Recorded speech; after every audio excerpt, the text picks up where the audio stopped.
Mes amis, Dieu pense bien qu'avec tout ce qu'on a lu de la parole de Dieu, ça nous a fait rencontrer, ça nous a mis en relation avec celui que nous voulons, ici, Dieu. Puis on l'a vu sur 3 aspects, hein? Dieu le Père, puis le Fils, puis le Saint-Esprit. Puis ça n'a pas pris de temps au monde à connaître Dieu, parce que le Père a envoyé Jésus.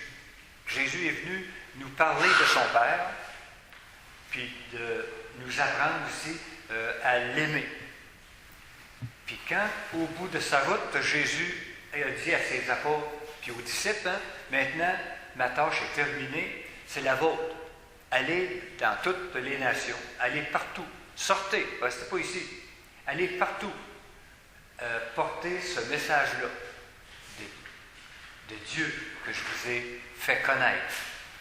Et vous voyez, après ça, ceux qui ont pris la relève, bien après les apôtres et les disciples, hein, et je dirais que c'est des millions de prêtres, de religieuses, de parents, surtout de mères, qui dans les siècles, eh bien, ont vécu, puis ont fait connaître, je dirais cette foi, cette connaissance de Dieu, qu'il est. Puis vous voyez, il y a beaucoup de... J'ai parlé des prêtres et des disciples, mais quand j'ai pensé un petit peu à ça hier, j'ai dit, écoutez, il y a plus que ça aussi. Il y a bien des religieuses, bien, j'ai dit les religieux. Je dis, hey, il y a les parents aussi. Ma mère était là-dedans.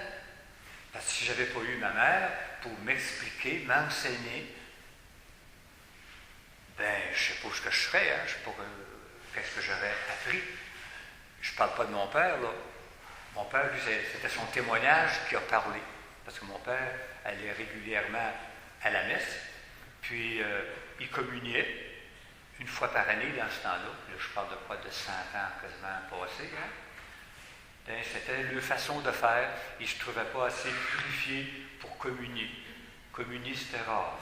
Il fallait se préparer, se confesser, puis communier. Tu vois? J'ai vu mon père comme ça.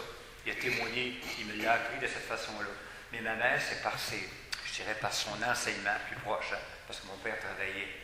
C'est par ma mère, son témoignage de prieuse, puis aussi, je dirais, d'amour qu'elle nous a manifesté pour que chacun des 6 qu'on était bien, puisse le connaître, puis prendre la bonne route, puis vivre un petit peu mieux son enseignement, hein, qui était de s'aimer, surtout s'aimer dans la famille, hein, parce qu'à 6, ça tiraille des fois. Hein. Donc ma mère était l'élément, je dirais, calmant, tu vois. Hein. Puis ma mère, je la voyais partir quand j'étais un peu plus jeune, adolescent ou autre. Elle faisait le pèlerinage au Cap, elle faisait la nuit, pour que ça soit bien profond, elle avait bien besoin de ça. Puis elle aimait ça faire ça seule. Évidemment, elle partait en autobus avec les autres, mais là-bas, elle faisait ça seule. Parce que la semaine, elle pouvait parler à n'importe qui, il n'y a pas de problème. Mais là, elle avait un aspect spécial, Notre-Dame du Cap. Hein? Puis elle se confiait à Marie. Ça, c'est un témoignage que j'ai, hein, de ma mère. Et je pense que nos parents, peut-être un peu comme vous aussi, hein, ont été un élément déclencheur pour connaître qui est Dieu. Vous savez, aujourd'hui, il y a bien du monde qui ne savent pas qui est Dieu. Tu vois, hein? Donc, on a eu l'opportunité, je dirais, de le savoir. Puis, vous voyez, Jésus nous parle, quand il est venu, puis dans l'Évangile, il nous parle de Dieu comme son Père, un Père.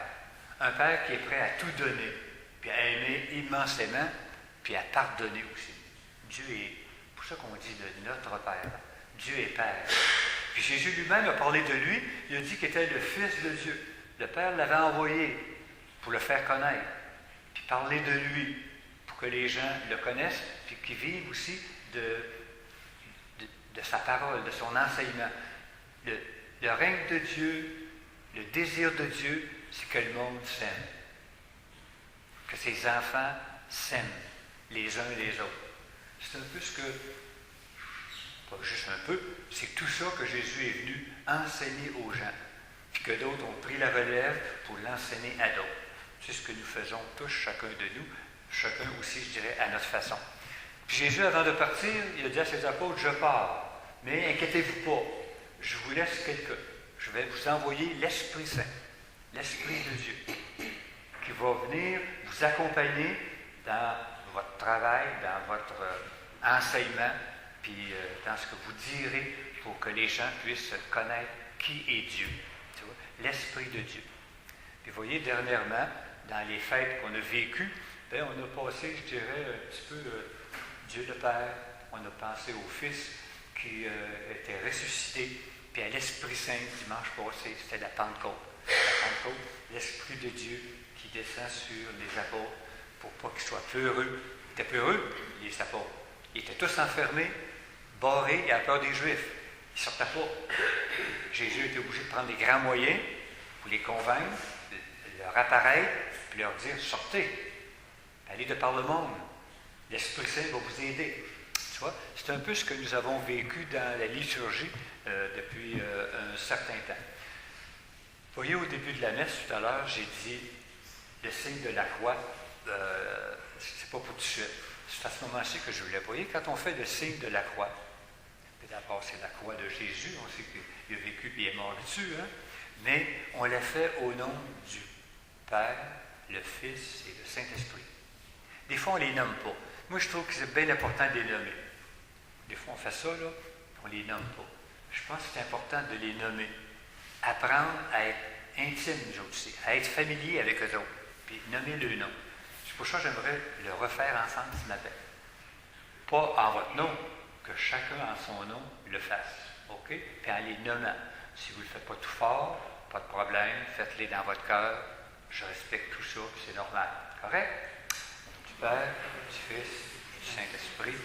Amen. Et tout à l'heure, on a entendu le Gloria. Qu'est-ce que c'est le Gloria? C'est une louange qu'on adresse à Dieu. À Dieu le Père, le Fils et le Saint-Esprit. Donc, vous voyez, si on repasse le Gloria, c'est ce Dieu que nous sommes venus rencontrer ce matin.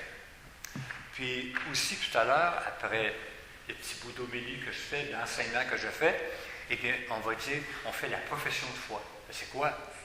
Hey, chacun de nous, on est croyant, on n'est pas gêné de ça, on n'a pas honte. On dit que oui, je crois en Dieu le Père, le Fils et le Saint-Esprit. Bien, tout à l'heure, j'irai dans la profession de foi. Et vous voyez, au lieu de lire un texte, moi j'aime toujours mieux de poser 3 questions. Parce qu'à ce moment-là, vous bougez, vous vous impliquez, vous répondez. Autrement, on lit. Hein? Puis des fois, on oublie de tout le monde, même moi aussi à la lettre. La messe, il faut que je fasse attention. Hein?